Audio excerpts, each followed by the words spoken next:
Welcome students. आज हम 11th class first unit में टॉपिक लेकर चल रहे हैं मोलैरिटी।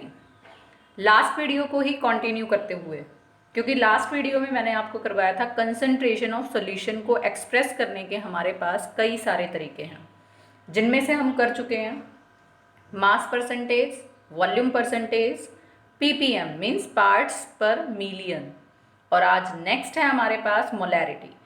साथ के साथ हमने लास्ट वीडियो में एक टर्म और की थी जिसका नाम क्या है, strength. Board point of view से स्ट्रेंथ इंपॉर्टेंट नहीं है, लेकिन कॉम्पिटेटिव व्यू से है, क्योंकि कॉम्पिटेटिव में कहीं कहीं स्ट्रेंथ की टर्म को यूज किया जाता है। आज हम मोस्ट इंपॉर्टेंट कंसंट्रेशन टर्म लेकर चल रहे हैं, मोलैरिटी। ये इंपॉर्टेंट क्यों है? क्योंकि ये 12th क्लास की सेकेंड यूनिट सॉल्यूशन में भी आता है। मोलैरिटी, मोलैलिटी, मोल फ्रैक्शन, ये आपकी सारी टर्म एज इट इज़ हैं 12th क्लास सेकेंड यूनिट में। तो अगर आज आपने 11th में अच्छे तरीके से की तो 12th में आपका वेल मेंटेन मिलेगा आपको solution chapter with respect to the concentration terms. तो अब हम आते हैं अपने टॉपिक पे, मोलैरिटी। मोलैरिटी के लिए मैंने ब्रैकेट में लिखा कि इसको डिनोट करते हैं कैपिटल एम से। साथ के साथ मैंने यहाँ आपको हिंट दिया, मोल पर लीटर मीन्स अगर आप मोलैरिटी को डिफाइन करते हैं तो हम क्या डिफाइन कर सकते हैं? It is defined as the number of moles of solute dissolved per litre of the solution. तो मीन्स मोलैरिटी भी हमें क्या बताती है? कंसंट्रेशन ऑफ सॉल्यूट बताएगी, लेकिन किस टर्म्स में बता रही है आपको? मोल्स की टर्म्स में बता रही है, और पर लीटर ऑफ द सॉल्यूशन के अंदर। अगर अकॉर्डिंग टू डेफिनेशन लिखूं मैं, तो मोलैरिटी आपके पास किसके इक्वल है? Number of moles of solute को हमने डिनोट किया NB से, divide by volume of the solution हमने किससे डिनोट किया? V से। V आपका किस में था? लीटर में। एक हमें ध्यान रखना है कि जो वॉल्यूम की SI यूनिट है, वो SI यूनिट क्या है वॉल्यूम की आपके पास? Decimetre cube. DM क्यूब में हम उसको एक्सप्रेस करते हैं, और 1 litre is equal to 1 decimetre cube के इक्वल होता है। तो यहाँ पर आपका वॉल्यूम डेसीमीटर क्यूब में भी हो सकता है और लीटर में भी। दूसरा जो ज़्यादा कन्वीनियंट है हमारे लिए, वो वॉल्यूम को एक्सप्रेस करना किस में है? सेंटीमीटर क्यूब के अंदर, या फिर किसके अंदर? मिलीलीटर के अंदर, ml के अंदर। तो अगर हम वॉल्यूम को किस टर्म्स में एक्सप्रेस कर रहे हैं? In terms of centimetre cube और मिलीलीटर। तो आपको उसको लीटर में कन्वर्ट करने के लिए क्या करना पड़ेगा? 1000 से डिवाइड। कैसे? क्योंकि 1 लीटर आपके पास कितने के इक्वल होता है? 1000 ml के। तो सेम अगर मैं इस एक्सप्रेशन को लिखूं तो उस केस में आपके पास मोलैरिटी आएगी NB means number of moles divide bye V means volume in ml और सेंटीमीटर क्यूब। मल्टीप्लाई कितने से हो जाएगा? 1000। पहले तो 1000 कहाँ होगा? यहाँ डिवाइड में ऊपर चला जाएगा, तो किस में आ जाएगा आपके पास? मल्टीप्लाई के अंदर। तो ये आपके पास जो यहाँ पर नंबर ऑफ मोल्स हैं NB किसके इक्वल होते हैं? NB is equal to given mass of solute divide हो जाएगा किससे? सॉल्यूट के मोलर मास से। तो अगर मैं गिवन मास सॉल्यूट का डिनोट करूं W से, और मोलर मास को डिनोट किससे करूं? M से। साथ में हमने क्या लगा दिया? B, क्योंकि B किसको डिनोट कर रहा है यहाँ पर? सॉल्यूट के लिए। तो NB की जगह हम वैल्यू क्या पुट कर देंगे? WB upon MB। तो हमारे पास एक्सप्रेशन आएगा WB over MB into V इन ml या सेंटीमीटर क्यूब मल्टीप्लाई बाय 1000। ये जो आपके पास एक्सप्रेशन आया न्यूमेरिकली बहुत इंपॉर्टेंट है। मोस्ट ऑफ द न्यूमेरिकल में डायरेक्ट यही फॉर्मूला आपका अप्लाई होगा। अगर मैं इस एक्सप्रेशन को देखूं तो यहाँ पर क्या है आपके पास? WB जो क्या है? मास ऑफ सॉल्यूट। V आपके पास क्या है? Volume of solution. WB upon V किसके इक्वल था आपके पास? स्ट्रेंथ के। क्योंकि आपने स्ट्रेंथ को क्या डिफाइन किया था? Number of gram of solute dissolved per litre of the solution. तो यहाँ पर जो आपके पास WB अपॉन V है, इन दोनों की जगह एक सिंगल टर्म हम क्या यूज कर सकते हैं? स्ट्रेंथ। इस एक्सप्रेशन में एम बी आपके पास क्या है, molar mass of the solute, या आप बोल सकते हो molecular mass of the solute. तो अगर न्यूमेरिकल में स्ट्रेंथ दी हुई है, मोलिकुलर मास आप निकाल लोगे फॉर्मूला ऑफ सॉल्यूट से, तो आप वहाँ से क्या फाइंड आउट कर सकते हो, मोलैरिटी को। अगर मैं इस डेफिनेशन को ही ध्यान से देखूं तो molarity is equal to n upon v, या फिर आप लिख सकते हो एन वी अपॉन वी। अगर किसी न्यूमेरिकल में आपको क्या फाइंड आउट करना है, नंबर ऑफ मोल्स, तो number of moles n v किसके इक्वल आ जाएंगे, मोलैरिटी इनटू वॉल्यूम के। अब आपको ध्यान रखना है कि जब आप किसी सॉल्यूशन को डाइल्यूट करते हो, मींस आप उसके अंदर क्या करते हो, वाटर को ऐड, तो वहां पर number of moles of solute तो कैसे रहते हैं, एक जैसे ही, रिमेन्स अनचेंज्ड। ऐसा क्यों, मान लिया मैंने कहा आपको कि 5 मोल्स किसी भी सॉल्यूट के हैं, कितने के अंदर, 250 ml ऑफ सॉल्यूशन के अंदर। अब आपने उस सॉल्यूशन में 100 ml पानी और डाल दिया, मींस आपने उसका वॉल्यूम कितना कर दिया, 350 ml। लेकिन अब नंबर ऑफ मोल्स तो उतने ही हैं। अब आप क्या कहोगे कि 5 मोल्स प्रेजेंट है कितने के अंदर, 350 ml ऑफ सॉल्यूशन के अंदर। मींस आप जब भी किसी सॉल्यूशन को डाइल्यूट करोगे तो वहां पर number of moles of solute हमेशा कैसे रहेंगे, अनचेंज्ड। लेकिन अगर हम इन सॉल्यूशंस को देखें तो इनकी मोलैरिटी भी चेंज हो जाएगी और इनका वॉल्यूम भी। मींस अगर पहले सॉल्यूशन की मोलैरिटी m1 थी और वॉल्यूम कितना था, v1, तो अब क्या हो जाएगा, मोलैरिटी भी चेंज हो जाएगी और वॉल्यूम भी। ऐसा क्यों कहा, क्योंकि मोलैरिटी किस पर डिपेंड करती है, n upon v। Number of moles तो 5 ही हैं फर्स्ट केस में, वॉल्यूम कितना है, 250। लेकिन सेकंड केस में आपके पास क्या हुआ, molarity is equal to 5 upon 350। तो ऑटोमेटिकली जब आप कैलकुलेट करोगे तो यहाँ से मोलैरिटी क्या आएगी, डिफरेंट। तो मीन्स जब भी आप सॉल्यूशन को डाइल्यूट करोगे तो मोलैरिटी वॉल्यूम चेंज होगा। तो अगर मैं यहाँ से इक्वेशन बनाऊँ, इसको ध्यान रखते हुए, number of mole same, initially m1 v1 थी आपके पास मोलैरिटी वॉल्यूम, आफ्टर डाइल्यूशन आपके पास क्या आ जाएगा, m2 v2। ये बिफोर डाइल्यूशन और ये वाला आफ्टर डाइल्यूशन।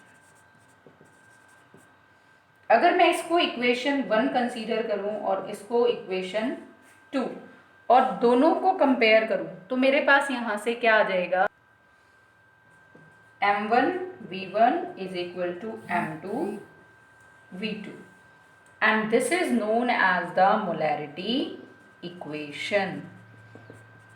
ये भी न्यूमेरिकली काफ़ी इंपॉर्टेंट है कि आपको कोई सॉल्यूशन दे दिया, फिर आपने उसको डाइल्यूट कर दिया और जो नया सॉल्यूशन बनता है आपने उसकी क्या फाइंड आउट करनी है, मोलैरिटी।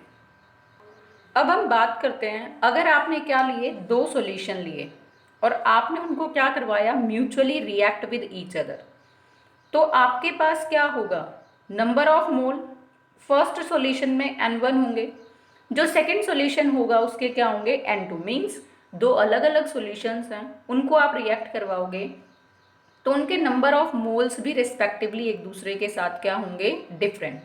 तो ऐसी रिएक्शंस के लिए आपने फार्मूला क्या यूज करना है। अब ये फार्मूला आपने डिराइव कैसे किया, आया कहाँ से, आप ले सकते हो। फॉर फर्स्ट सॉल्यूशन आपके पास क्या था, m1 v1 is equal to n1। अगर मैं इनकी रेशो निकालूं m1 v1 अपॉन n1, तो वो हमेशा किसी सॉल्यूशन के लिए कैसी रहेगी, कांस्टेंट। ऐसे ही फॉर सेकंड सॉल्यूशन आपके पास क्या होगा, m2 v2 is equal to n2, same. अगर आप इनकी रेशो निकालोगे तो वो हमेशा कैसा रहेगा, एक कांस्टेंट। अब अगर आप इसको इक्वेशन 1 मान लो और इसको इक्वेशन 2 और दोनों को कंपेयर करोगे तो आपके पास क्या आ जाएगा, फर्स्ट वाला expression m1 v1 upon n1 is equal to m2 v2 upon n2। और अगर आप इसको इस फॉर्म में लिखते हो m1 v1 n2 is equal to m2 v2 N1 means आपने इधर से इसको और इधर से इसको क्या किया, क्रॉस मल्टीप्लाई में। अगर हम बात करें न्यूट्रलाइजेशन रिएक्शंस की, तो जो आपके पास न्यूट्रलाइजेशन रिएक्शंस होती हैं उनके अंदर हम क्या करते हैं, एसिड और बेसिस को आपस में क्या करते हैं, मिक्स। तो अगर मैं कंसीडर करूं जो आपके पास एसिड है उसकी मोलैरिटी क्या है, Ma, वॉल्यूम जो होगा वो क्या है, Va, और जो नंबर ऑफ मोल्स होंगे एसिड के वो आपने किससे डिनोट किया, Na से। मीन्स ये Na यहाँ पर उसके नंबर ऑफ मोल्स ना कहकर बेटर है अगर हम किससे डिनोट करें उसको, बेसिसिटी से। अब किसी एसिडिक सॉल्यूशन के लिए ये रेशो आपके पास कैसी रहेगी, कांस्टेंट। सेम अगर आपके पास बेसिक सॉल्यूशन है तो molarity Mb, volume B, Vb, और जो उसके नंबर ऑफ मोल्स होंगे उसको हम डिनोट किससे कर दें, Nb। मीन्स ज़्यादा कन्वीनियंट रहेगा अगर हम उसको किससे डिनोट करें, उसकी एसिडिटी से। अब बेसिसिटी किसी एसिड की क्या होती है, number of replaceable H positive ions, और बेस के केस में एसिडिटी क्या होती है, number of replaceable OH negative ions. तो बेस के केस में भी जो आपके पास रेशो है ये कैसी आएगी, कांस्टेंट। अगर आप इन दोनों को कंपेयर करोगे तो आपके पास एक्सप्रेशन कैसा बनेगा, first expression MaVa upon Na is equal to NbVb upon Nb, और सेम अगर आप इनको क्रॉस मल्टीप्लाई में ले जाते हो तो आप इस एक्सप्रेशन को क्या लिख सकते हो, MaVaNb is equal to MbVbNa। तो जनरली जब आप न्यूट्रलाइजेशन रिएक्शंस की बात करोगे तो आपके पास इस एक्सप्रेशन को हमने यूज करना है। मोलैरिटी को हम और भी क्या कह सकते हैं, active mass of the substance. और अगर आपको एक्सप्रेशन में क्या दिया हुआ है, जो न्यूमेरिकल है, डेंसिटी दी हो, वेट परसेंटेज दी हो, तो मोलैरिटी निकालने का जो फॉर्मूला है वो क्या यूज करोगे आप, molarity is equal to weight percentage into 10 into density. Density किसकी, सॉल्यूशन की, divide by molar mass of solute. mm means molar mass of solute. तो ये एक्सप्रेशन आप तब यूज करोगे जब आपको वेट परसेंटेज और डेंसिटी ऑफ सॉल्यूशन क्या है, गिवन है। वेट परसेंटेज मीन्स सॉल्यूशन में कितना मास है सॉल्यूट का, और आपको क्या दी है, डेंसिटी। अगर हम लेकर चले molarity of pure substances, pure substances जैसे मैंने कहा प्योर वाटर या फिर प्योर इथेनॉल, कोई भी सब्सटेंस अगर प्योर फॉर्म में है तो आप फार्मूला मोलैरिटी के लिए क्या यूज करोगे, 1000 into density upon molar mass. D यहाँ डेंसिटी है और mm मीन्स मॉलिक्यूलर मास या फिर मोलर मास। अब हम इसमें एक एग्जाम्पल कंसीडर कर लेते हैं। मैंने आपको क्या कहा कि calculate m means molarity of pure water, और आपको डेंसिटी गिवन है, डेंसिटी इज इक्वल टू 1 ग्राम पर सेंटीमीटर क्यूब, या हम क्या लिख सकते हैं 1000 किलोग्राम पर मीटर क्यूब, ये आपको डेंसिटी गिवन है। तो अब आपके पास फॉर्मूला क्या है, मोलैरिटी किसके इक्वल है, 1000 इंटू डेंसिटी। अब आपके पास जो यहाँ पर डेंसिटी है वो कितनी दी हुई है, 1 ग्राम के विद रिस्पेक्ट, तो क्या आ जाएगा 1000, डेंसिटी 1 ग्राम पर सेंटीमीटर क्यूब। अब मोलर मास वाटर का कितना होता है, hydrogen 1, number of hydrogen 2 plus 16 oxygen का, तो आपके पास क्या आ जाएगा 18 ग्राम मोल इनवर्स, तो डिवाइड बाय 18। और यहाँ से जब आप इसको सॉल्व करोगे तो आपके पास मोलैरिटी आएगी 55.55 कैपिटल M। मीन्स मोलैरिटी की जो यूनिट है वो आप कैपिटल M से भी डिनोट कर सकते हो, या फिर आप इसको किस तरह से लिख सकते हो 55.5 मोल पर लीटर। तो means this is the molarity of pure water. कई बार न्यूमेरिकल्स में इसको हम डायरेक्ट यूज करते हैं, और राउंड ऑफ करके 55.56 इस तरह से हम इस यूनिट को यूज़ करेंगे। ऐसे ही अगर मैंने आपको कहा कि find out the density of molarity of pure ethanol, और आपको उसकी डेंसिटी गिवन है। इथेनॉल जो है, इथेनॉल का फॉर्मूला क्या होता है? C2H5OH। फर्स्ट हम क्या निकालते हैं? इसका molar mass, molecular mass. Carbon 12, number of carbon 2 plus hydrogen 6, atomic mass 1 plus 16 किसका आ जाएगा? ऑक्सीजन का। अगर हम इसको सॉल्व करेंगे टोटल, तो हमारे पास कितना आएगा? इसका मोलर मास 46 ग्राम मोल इनवर्स। अब हमारे पास फॉर्मूला क्या है मोलैरिटी निकालने का? 1000 into density upon molar mass. तो अब आपके पास डेंसिटी कितनी गिवन है इसकी? 0.785 अपॉन कितना आ जाएगा? 46। अगर मैं इस पॉइंट को हटा दूं तो यहाँ पर क्या आ जाएगा? 1000। 1000 से 1000 कैंसिल। और जब आप इस एक्सप्रेशन को यहाँ से सॉल्व करोगे तो आपके पास मोलैरिटी आ जाएगी 17.06 मोलर या फिर 17.06 मोल पर litre. These numericals are quite important. Molarity जो टर्म है वो लेबोरेटरी के विद रिस्पेक्ट भी काफ़ी इंपॉर्टेंट है। अगर मैंने आपको कहा 1 मोलर सॉल्यूशन ऑफ NaCl, अब 1 मोलर NaCl सॉल्यूशन का मतलब क्या है यहाँ पर?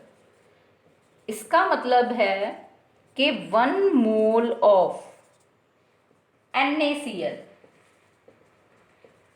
डिजॉल्व इन 1 लीटर, या फिर हम कह सकते हैं 1000 ml ऑफ सॉल्यूशन। अब हमें पता है कि जो 1 मोल है आपके पास NaCl का, वो किसके इक्वल होगा? इसके फॉर्मूला यूनिट मास के, या हम बोल सकते हैं ग्राम फॉर्मूला यूनिट मास के। अब वो आपके पास कितना होता है? NaCl का 23.3, क्लोरीन का मास 35.5, तो आपके पास ये आ जाएगा 58.8। मीन्स हम यहाँ पर और भी क्या लिख सकते हैं कि जो 1 मोल है वो किसके इक्वल है? 58.8 ग्राम के। तो मीन्स आप यहाँ पर ये भी लिख सकते हो कि 1 मोल ऑफ NaCl या फिर 58.8 gram of NaCl in 1 litre of the solution. Generally क्या की जाती है लैब्स के अंदर? टाइट्रेशन की जाती हैं।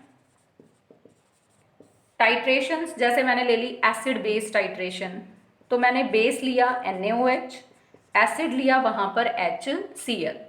अब इनके जो हम सॉल्यूशन प्रिपेयर करते हैं वो जब आप एक्सपेरिमेंट करते हो तो उसके साथ साथ ही प्रिपेयर किए जाते हैं। मीन्स आज आपको एक्सपेरिमेंट करना है तो उससे near about 10 to 15 minutes prior ही आप इन सॉल्यूशंस को प्रिपेयर करोगे।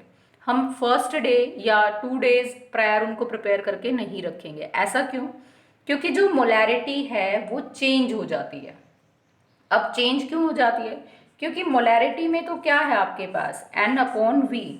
आपके पास क्या है? Volume of solution. अब वॉल्यूम है तो मीन्स आपके पास वो कैसा है? लिक्विड। और लिक्विड का जो वॉल्यूम है वो टेम्परेचर के विद रिस्पेक्ट एक्सपेंशन में भी जा सकता है और क्या कर सकता है? कॉन्ट्रैक्शन में भी। मीन्स आपका जो वॉल्यूम है सॉल्यूशन का वो इंक्रीज भी कर सकता है और डिक्रीज भी विद इंक्रीजिंग टेम्परेचर और डिक्रीजिंग टेम्परेचर। तो ये आपके पास मोलैरिटी की एक लिमिटेशन बनती है कि जो मोलैरिटी है वो टेम्परेचर के विद रिस्पेक्ट चेंज हो जाती है। अब आपके पास जो ये डिसएडवांटेज आती है मोलैरिटी की, इसको ओवरकम करने के लिए हमें कुछ बेटर क्वांटिटीज या कंसंट्रेशन टर्म्स के बारे में सोचना पड़ता है। और आपके पास फिर नई टर्म आ जाती है एक मोलैलिटी, जिसको डिनोट करेंगे स्मॉल m से। और सेकंड वन आपके पास आता है मोल फ्रैक्शन, जिसको हम डिनोट किससे करते हैं? x से। ये दोनों ही जो टर्म्स हैं इनमें हम वॉल्यूम ऑफ सॉल्यूशन को यूज नहीं करते। मीन्स वहाँ पर टेम्परेचर के विद रिस्पेक्ट ना एक्सपेंशन का डर है ना कॉन्ट्रैक्शन का। लेकिन इन दोनों क्वांटिटीज़ को, एक्सप्रेशन कंसंट्रेशन टर्म्स को, हम नेक्स्ट वीडियो में कंटिन्यू करेंगे। इस वीडियो में अब हम करेंगे मोलैरिटी के बेस्ड न्यूमेरिकल्स। आपके पास फर्स्ट क्वेश्चन में आपको दिया हुआ है शुगर, मीन्स केन शुगर है, C12H22O11 इसका फॉर्मूला है। आपको उसकी कंसंट्रेशन निकालनी है, किसमें, मोल पर लीटर में, मीन्स मोलैरिटी निकालनी है आपको। और आपको गिवन है क्या, 20 gram of sugar, means mass of sugar आपके पास यहाँ पर कितना है, 20 ग्राम। और अगर हम इसका मॉलिक्यूलर मास निकालें तो हमारे पास कितना आएगा, 342। अब वो कैसे निकला आपके पास, कार्बन 12, तो 12 गुना 12, हाइड्रोजन का 1, नंबर ऑफ हाइड्रोजन 22, 16 ऑक्सीजन का होता है और नंबर ऑफ ऑक्सीजन यहाँ पर कितने हैं, 11। इसको सॉल्व करके आपके पास कितना आ जाएगा, 342। और अगर अब मैं यहाँ से मोल्स निकालूं n, तो वो किसके इक्वल होता है, given mass divided by molar मास। ये आपके पास क्या देगा, आपको उसके नंबर ऑफ मोल्स को। आपको वॉल्यूम कितना बनाना है, that is 2 litre, means volume आपको दे दिया यहाँ पर 2 लीटर। मोलैरिटी का फॉर्मूला क्या है, number of moles divide by volume of solution. अब वॉल्यूम ऑफ सॉल्यूशन किसके अंदर है, लीटर के अंदर, तो means there is no need to convert into the ml। तो आपके पास इसको जब आप सॉल्व करोगे तो आपके पास वैल्यू आएगी 0.029 मोल पर litre, means this is the molarity of solution. Next numerical में आपको क्या दिया हुआ है, डेंसिटी ऑफ मीथेनॉल। मीथेनॉल का फॉर्मूला आपके पास क्या होता है, CH3OH। तो डेंसिटी है उसकी 0.793 किलोग्राम पर लीटर, 0.793 किलोग्राम को अब आपको किस में कन्वर्ट करना है, ग्राम में, तो multiply by 10⁻³ what is the volume needed for making, कितना, 2.5 लीटर, और जिसकी मोलैरिटी आपको कितनी दी हुई है, 0.25 m, मीन्स मोलर सॉल्यूशन। अगर अब मैं यहाँ पर मोलैरिटी का फॉर्मूला लिखूं तो molarity is equal to N/V। Molarity given है 0.25, नंबर ऑफ मोल्स में निकाल सकती हूँ यहाँ से किसके, मीथेनॉल के, अपॉन आपके पास वॉल्यूम कितना बनाना है, 2.5, तो number of moles of methanol यहाँ से आएंगे 0.25 मल्टीप्लाई बाय दिस। और जब आप इसको सॉल्व करोगे तो नियरली आ जाएगा आपके पास इतने मोल्स। ये किसके मोल्स आ गए, मीथेनॉल के।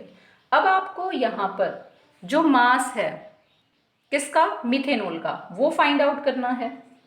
तो मास ऑफ मीथेनॉल कैसे निकालोगे, आपको क्लू दिया हुआ है यहाँ पर किसका, डेंसिटी का। आपके पास यहाँ पर क्लू है नंबर ऑफ मोल्स का, तो नंबर ऑफ मोल्स किसके इक्वल होते हैं, given mass upon molar mass.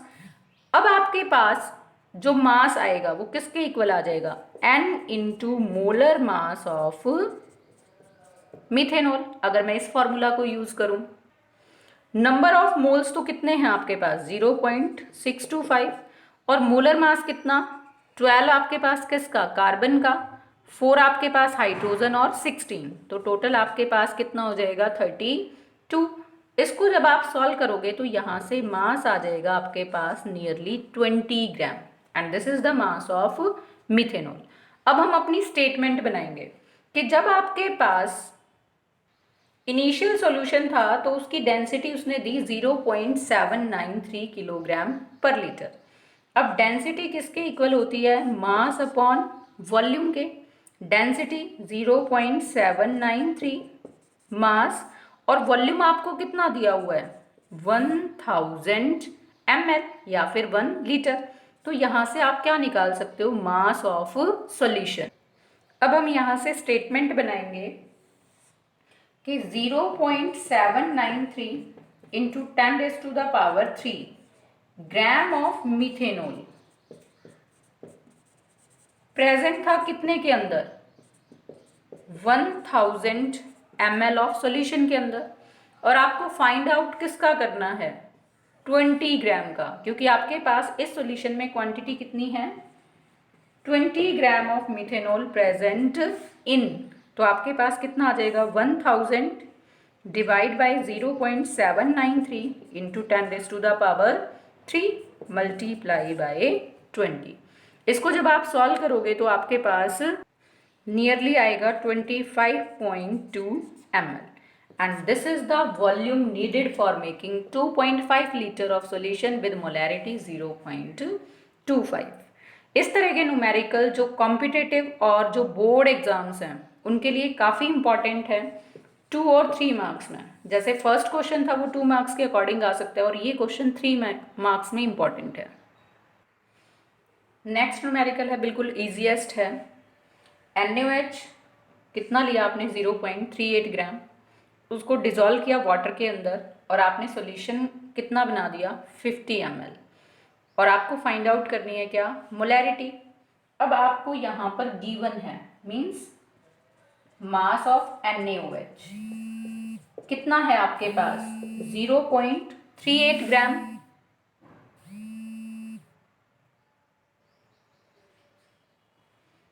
और आपके पास जो मोलर मास निकालोगे आप NaOH का वो कैसे आएगा, 23.3 होता है NaOH का, हम राउंड ऑफ में कितना लेके चल रहे हैं, 23, 16 ऑक्सीजन और 1 आपके पास हाइड्रोजन, तो टोटल आपके पास कितना आ जाएगा, 40। यहाँ से आप क्या निकाल सकते हो, number of moles of NaOH, वो किसके इक्वल आएंगे, given mass 0.38 upon molar mass जो आपके पास क्या है, 40। अब आपको वॉल्यूम भी दिया हुआ है, वॉल्यूम आपके पास कितना है सॉल्यूशन का, 50।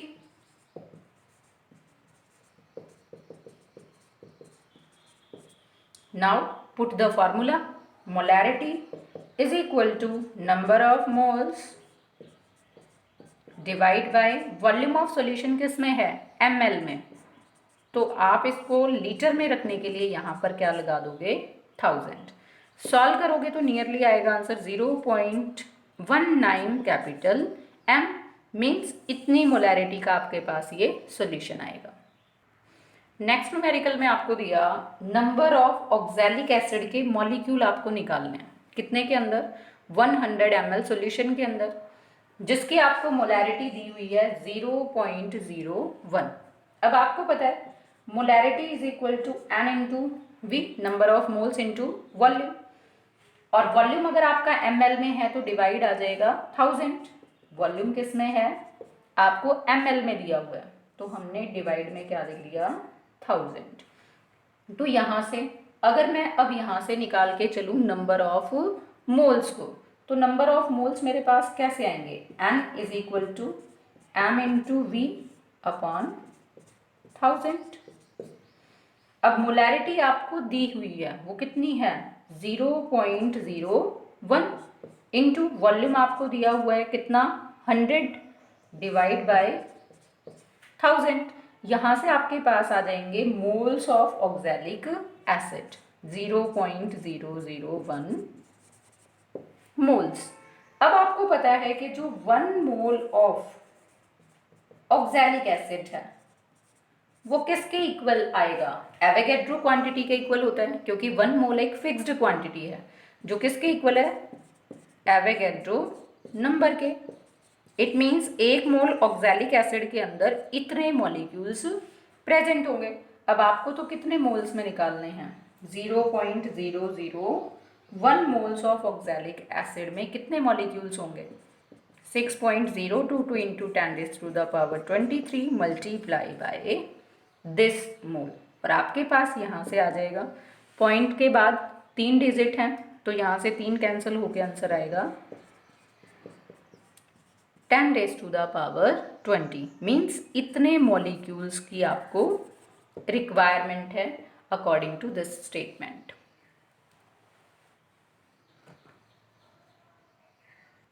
नेक्स्ट न्यूमेरिकल करवाने से पहले एक इंपॉर्टेंट फॉर्मूला, और आपके पास अगर V1 ml ऑफ सॉल्यूशन है, ठीक है, फर्स्ट आपने कोई सॉल्यूशन लिया जिसका क्या है, V1 ml of solution, means उसका वॉल्यूम है, और जो उसकी मोलैरिटी है वो आपको क्या दी हुई है, m1।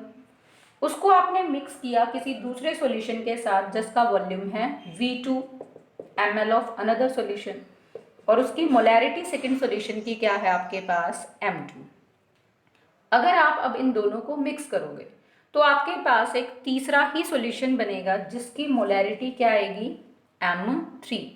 और उस मोलैरिटी को कैलकुलेट करने के लिए आपको फॉर्मूला क्या याद रखना है, m1v1 plus m2v2 is equal to third solution आ जाएगा m3, और उसमें वॉल्यूम का कम्बिनेशन किसका होगा, फर्स्ट वॉल्यूम और सेकेंड वॉल्यूम v2 और v1।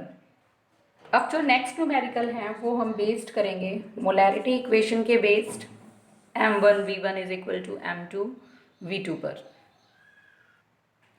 इस क्वेश्चन में आपको क्या दिया कि 250 ml है किसी भी सॉल्यूशन का जिसकी मोलैरिटी है 1.5। सॉल्यूशन आपने किसका लिया, सल्फ्यूरिक एसिड का। आपने उसको डाइल्यूट किया बाय एडिंग, मीन्स 250 ml में आपने कितना वाटर ऐड किया, 5 लीटर ऑफ वाटर, मीन्स कि वॉल्यूम ऑफ डाइल्यूटेड सॉल्यूशन, यानी कि आफ्टर डाइल्यूशन जो सॉल्यूशन बना 250 तो पहले ही था, उसमें 5 लीटर ऐड किया, मीन्स 5000 ml। तो आपके पास रिजल्टिंग जो सॉल्यूशन होगा उसका वॉल्यूम कितना आ जाएगा, इतना। अब हम मोलैरिटी इक्वेशन अप्लाई करेंगे m1v1 is equal to m2v2। First जो सॉल्यूशन था उसकी मोलैरिटी 1.5, वॉल्यूम आपके पास 250। सेकेंड मोलैरिटी आपको डाइल्यूटेड सॉल्यूशन की निकालनी है और वॉल्यूम आपके पास है ये। तो यहाँ से m2 की वैल्यू क्या आ जाएगी, ये इस तरफ आएगा, यहाँ मल्टीप्लाई में तो इधर आकर डिवाइड में, 5250। जब आप इसको सॉल्व करोगे तो आपके पास नियरली आंसर आएगा ये, मीन्स इतनी मोलैरिटी का आपके पास वो डाइल्यूटेड सॉल्यूशन बनेगा। नेक्स्ट क्वेश्चन में आपको दिया वॉल्यूम कितना 10 मोलर HCl का चाहिएगा और कितना 3 मोलर HCl सॉल्यूशन का आपको चाहिए अगर आपको बनाना है 6 मोलर HCl सॉल्यूशन। तो अब हम यहाँ कंसीडर करते हैं, लेट जो वॉल्यूम है 10 मोलर HCl सॉल्यूशन का रिक्वायर्ड, वो हमने कंसीडर किया x लीटर। दूसरा वॉल्यूम ऑफ 3 मोलर HCl जो रिक्वायर्ड है वो हमने कंसीडर किया 1 minus x litre, L for litre. और अब आपके पास यहाँ पर अप्लाई करेंगे हम मोलैरिटी इक्वेशन को, m1v1 plus m2v2 is equal to m3v3। जो फर्स्ट है वो आपके पास 10 मोलर HCl है, सेकेंड हमने किसके लिए लिया 3 मोलर HCl के लिए, और थर्ड जो आपको रिजल्टिंग बनाना है 6 मोलर HCl। अब फर्स्ट मोलैरिटी तो m1 है, वॉल्यूम आपके पास v1 है, मोलैरिटी कितनी दी हुई है 10, वॉल्यूम हमने कंसीडर किया x, प्लस मोलैरिटी गिवन है 3, वॉल्यूम आपने कंसीडर कितना किया 1 minus x is equal to कितना 3, जो थर्ड सॉल्यूशन है उसमें आपको क्या दिया 6 मोलैरिटी और कितना लीटर 1 लीटर, तो 6 इंटू 1। तो यहाँ से सॉल्व करेंगे, plus 3 minus 3x is equal to 6, आपके पास यहाँ से 7x is equal to 6 minus 3। यहाँ से x की वैल्यू आपके पास क्या आ जाएगी, x इज इक्वल टू 3/7। इसको जब हम सॉल्व करते हैं तो वैल्यू आएगी 0.428। दिस इज इतने लीटर आपको क्या चाहिएगा सॉल्यूशन। इसका मतलब क्या है, जो वॉल्यूम आपके पास रिक्वायर्ड है किसका 10 मोलर HCl का, वॉल्यूम ऑफ 10 मोलर HCl, वो हमने किससे डिनोट किया था x से, x की वैल्यू आ गई ये, और अगर आप इसको मिलीलीटर में लिखेंगे तो कितना आ जाएगा 428 मिलीलीटर। ऐसे ही आप किसका निकाल सकते हो 3 मोलर का, 1 माइनस कितना करके चलोगे 0.428, तो आपके पास इसको सॉल्व करके आ जाएगा 0.572। लीटर, और अगर ml में लिखोगे तो 572 ml। अब देखो अगर आप इन दोनों को प्लस करते हो 428 प्लस करके चलते हो कितना 572 ml, तो आपके पास सॉल्यूशन कितना बन जाएगा 1000 ml मीन्स 1 लीटर। और इतना ही आपको दिया था कि 1 लीटर 6 मोलर HCl सॉल्यूशन को बनाने के लिए आपको कितना कितना वॉल्यूम चाहिए 10 मोलर HCl का और 3 मोलर HCl सॉल्यूशन का। यहाँ पर कोशिश की है कि हर एक फार्मूले के विद रिस्पेक्ट आपका मोलैरिटी का न्यूमेरिकल आ जाए, फिर भी आप इसकी प्रैक्टिस करना किसी भी रिफ्रेशर बुक से या फिर NCERT से, और अगर कोई प्रॉब्लम आती है then message me. Thanks and have a nice day.